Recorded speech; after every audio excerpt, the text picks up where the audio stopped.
Yang pertama di Yohanes pasal 8. Yohanes 8 ayat 12. Kemudian yang kedua di Matius 5 ayat 14 sampai 16. Yohanes 8 ayat 12. Maka Yesus berkata pula kepada orang banyak, katanya, "Akulah terang dunia. Barang siapa mengikut aku, ia tidak akan berjalan dalam kegelapan, melainkan dia akan mempunyai terang itu." Ayat 14 sampai 16 dari Matius pasal 5.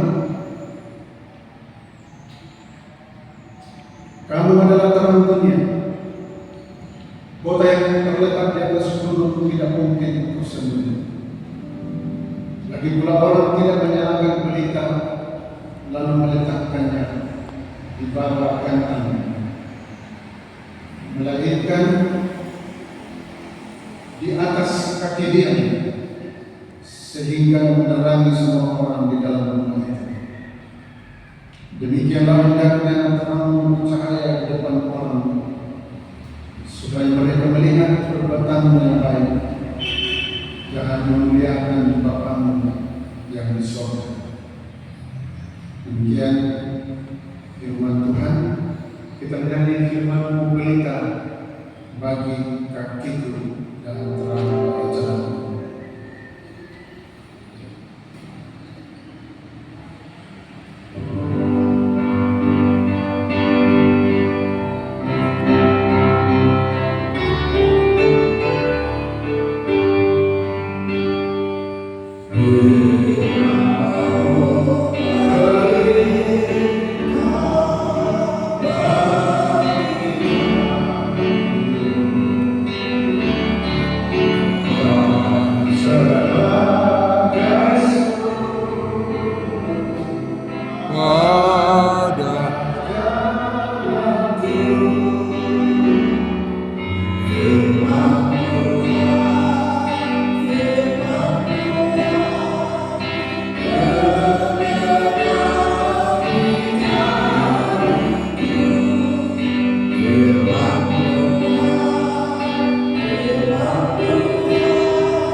Yohanes 8 ayat 12, Yesus berkata, "Akulah terang dunia.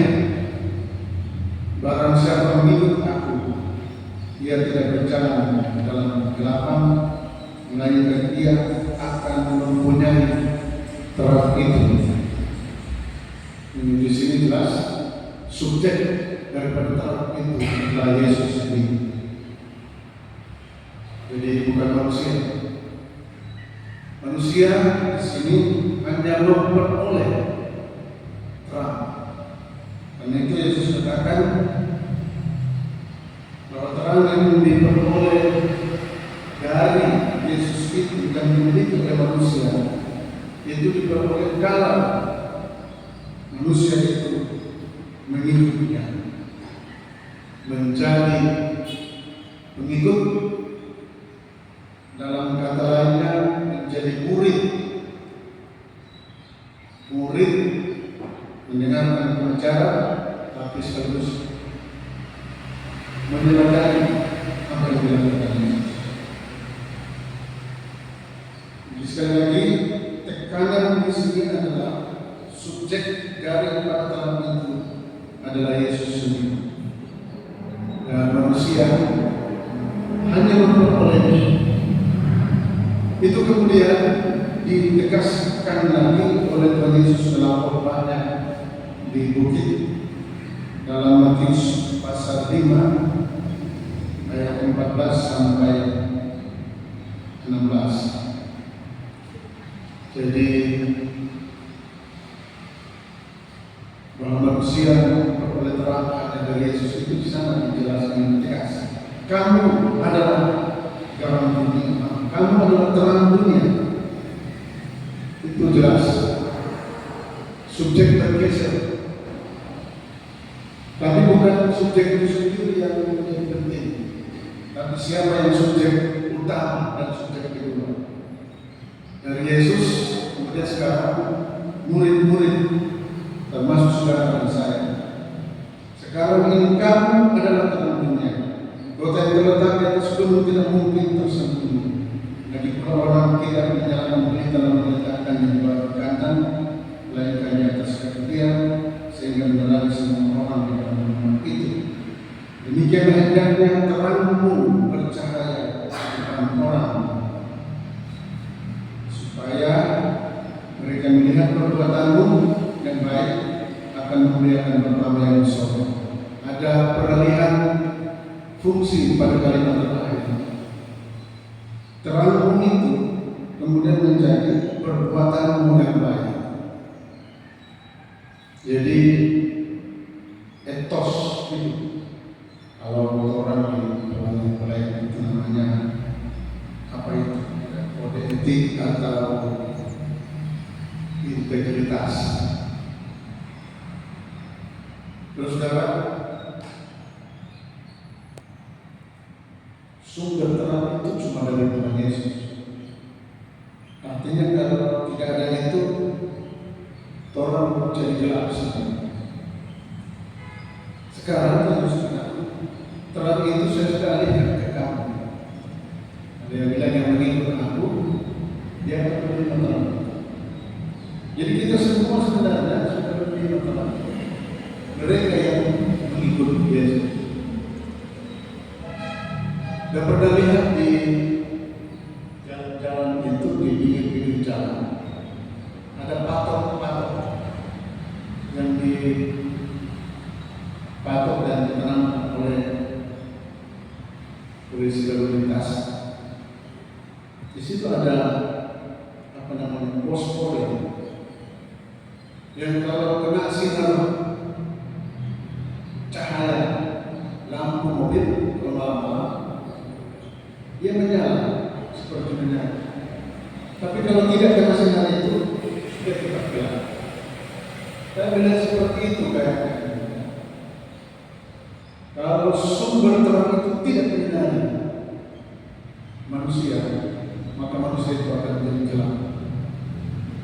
Tetapi sinar itu tidak hanya untuk manusia itu sendiri, tapi itu dipancarkan, dilanjutkan untuk dipancarkan. Itu sebabnya yang tiang-tiang itu kan dimaksudkan supaya awas di samping ini ada jurang dan sebagainya, ada tikungan menjadi peringatan. Jadi terang yang dipancarkan dari mobil itu memberikan cahaya pada tiang-tiang itu untuk memberitahukan ada sesuatu, ada kabar yang disampaikan, ada berita. Sekarang persoalannya sudah ada pada kita, para pelayan, saudara saya, sudah orang ini dan bilang kamu itu adalah terang dunia. Ada konsekuensi di situ. Kalau terang itu menyala dengan terang itu tidak menyala, pun tidak ada. Dalam pembacaan kita jelaskan. Kalau dia menyala, akan diletakkan di atas kaki dia supaya semua orang diterang. Kalau dia menyala, tapi kalau dia tidak menyala, ditaruh di bawah, mungkin di bawah meja. Sudah berarti kalau kita memperoleh terang, lalu kita menyalakan terang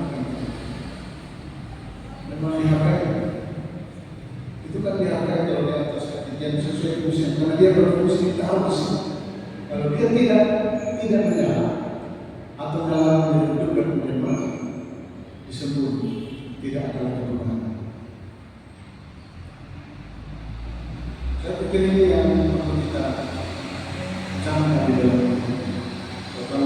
teman-teman pelayan bersama. Orang cuma menerima terang dari Tuhan Yesus. Dan tugas kita ialah untuk meneruskan terang itu. Sekarang persoalan ini, kalau kita sudah menerima terang itu, tapi kemudian terang itu tidak bercahaya dan tidak bersinar, berarti persoalannya bukan lagi pada memberi terang, tapi pada menerima terang. Ada sesuatu di situ yang kurang beres, yang harus dibereskan. Pada manusia yang menerima itu sebabnya susah kita meneruskan terang itu sementara kita sendiri gelap. Apa yang kita mau teruskan kepada sesama? Terang mana yang kita harus berikan kepada jemaat, kepada dunia, kalau kita sendiri tidak ada sumber, tidak ada terang. Karena itu satu Sayyid Agustinus dia bilang begini, kalau engkau mau menyalakan terang sesama, terangmu sendiri harus menyala dulu. Kalau kamu menyalakan lilin orang lain, lilinmu harus menyala terlebih dahulu. Karena tidak mungkin kamu menyalakan lilin orang lain sementara kau tidak menyala. Menyala itu adalah syarat. Tentu harus menyala. Pendeta harus menyala. Orang semua harus menyala. Saudara-saudaraku, sekali lagi, Tuhan Yesus itu tidak akan menarik terang itu lagi. Tidak mungkin dia bilang saya akan tarik terang itu setelah dia sudah bilang, aku sekarang kamu sekarang menjadi terang. Dia tidak akan menarik itu. Persoalan tinggal kita mau meneruskan dan tetap menjadi terang atau tidak. Di situ letaknya. Karena itu jadilah terang, saudaraku, teman-teman sekalian. Pendeta ketika ditempatkan di mana pun, di jemaat, di kantor, di sekolah, di universitas, fungsi kita bersama untuk membawa terang. Karena itu jadilah terang. Dan jangan lupa dalam Yohanes pasal 1 itu jelas sekali. Kalau tadi terang itu adalah perilaku, tapi dalam Yohanes sudah bicara. Yohanes pasal 1 di ayat 1 ya. Maaf, di ayat 4.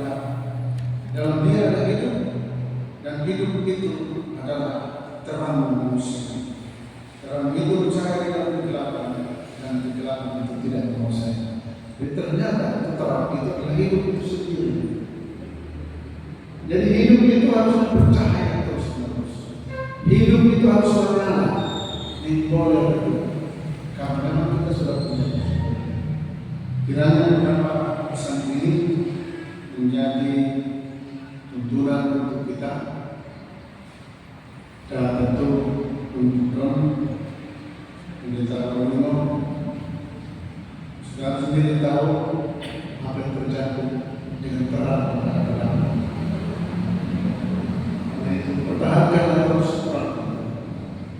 Jangan ditutupi. Rawat terang itu. Itu harus dirawat. Lampu dinding kalau ditulis profesor mulai jauh, dia tidak punya bagaimanapun dia tidak akan memancarkan terang itu. Dia cuma sampai di kantin, terangnya yang akan jauh-jauh. Jadi pemurnian integritas seorang orang itu penting melalui perawatan terang-terang. Alat penerang itu harus terus dibuat supaya dia dapat memancarkan sinar jauh, bukan hanya 1-2 jam. Marilah kita merawat terang Kristus yang telah memberikan kepada kita masing-masing, supaya kita bercahaya bagaikan bintang dan torak itu menyala terus. Tuhan memberkati kita semua.